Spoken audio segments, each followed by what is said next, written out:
Now, The Larry O'Connor Show. At AM 630.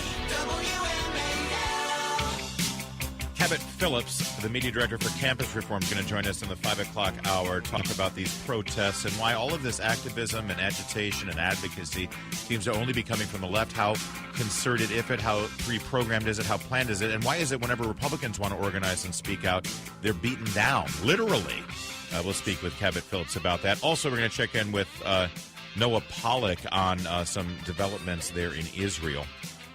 Lots coming up here on the Larry O'Connor Show, but right now we're happy, as always, to be joined by Tom Fitton, president of Judicial Watch, to give us an update on I got to say, Congressman Doug Collins of Georgia is doing a fantastic service to the American people by releasing these transcripts. Tom Fitton, I know this is something you've been calling for forever.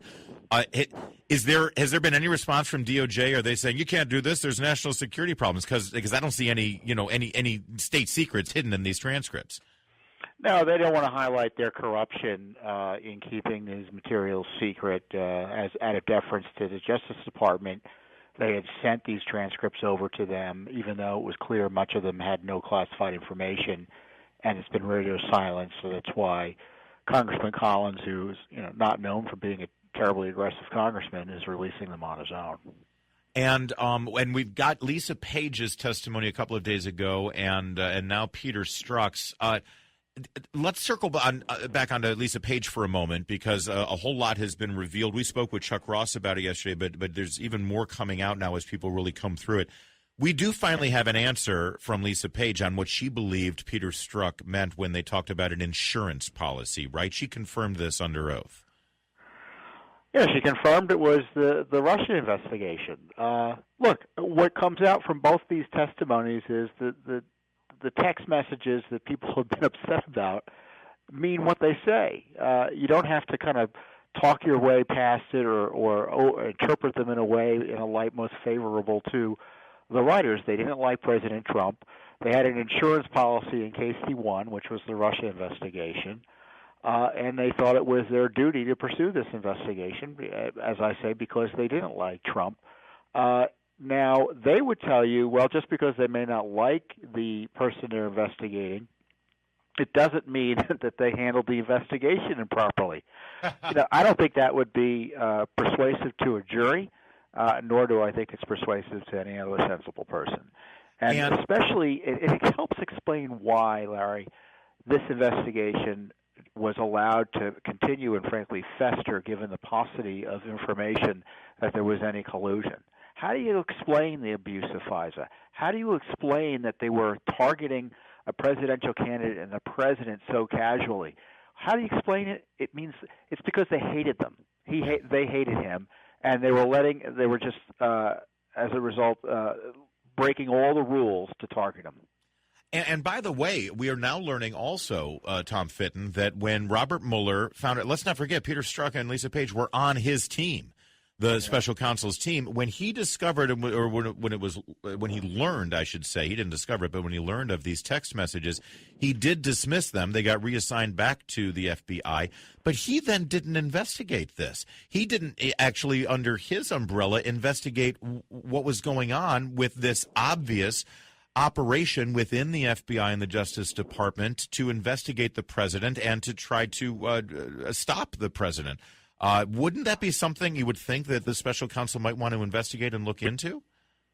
Yeah, I mean, if I were Mr. Mueller, I'd be very concerned that the whole genesis of his investigation was tainted. Right.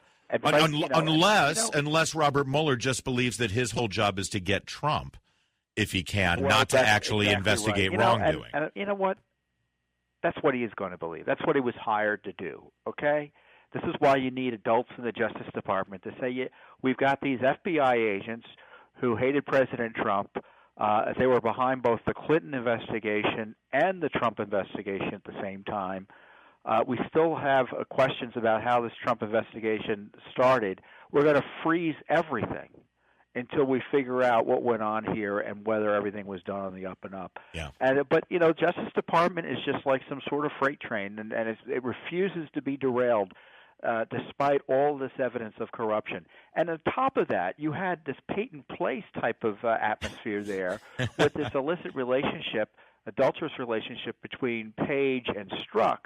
And of course, anything Page wanted to do or Strzok wanted to do, you can't separate that from their personal relationship because it infected it. Because your girlfriend's saying I want to do X, the boyfriend's saying I want to do Y, and you don't have the normal checks and balances in place. And so the whole thing has been corrupted not only because of the animus against President Trump, but because of the adulterous relationship. What an unholy mess this is. Yeah, the whole thing's collapsing. It is a complete. The question is, how many people will it take out with it in terms of innocents like President Trump? It's a complete and total embarrassment, too, for our federal government and for our Justice Department. Why there aren't more voices within our government speaking out about this and trying to get to the bottom of it is maddening.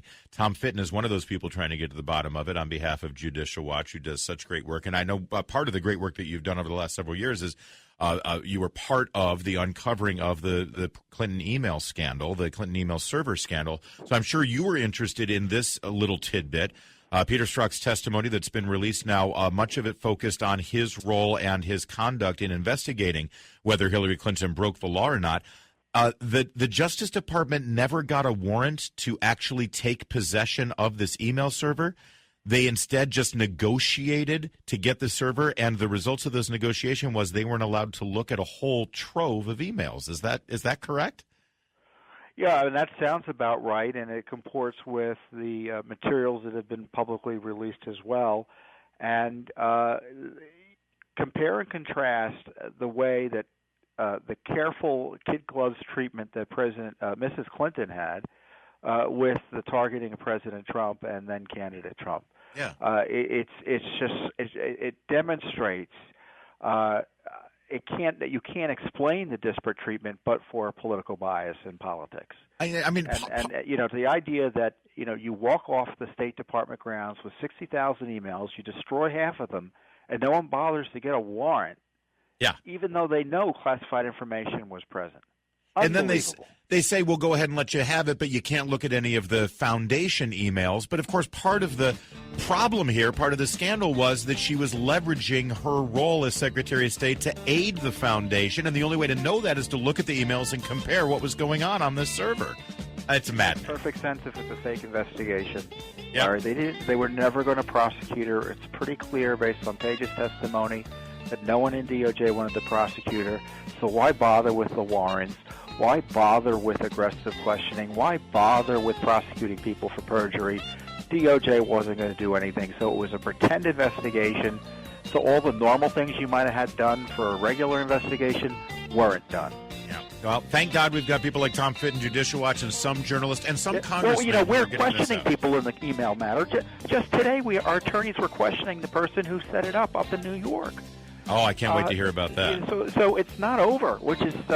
But, of course, it's Judicial Watch doing the work and not Congress or Justice Department. Thank you, Tom. Always good to talk to you. Keep up the great work.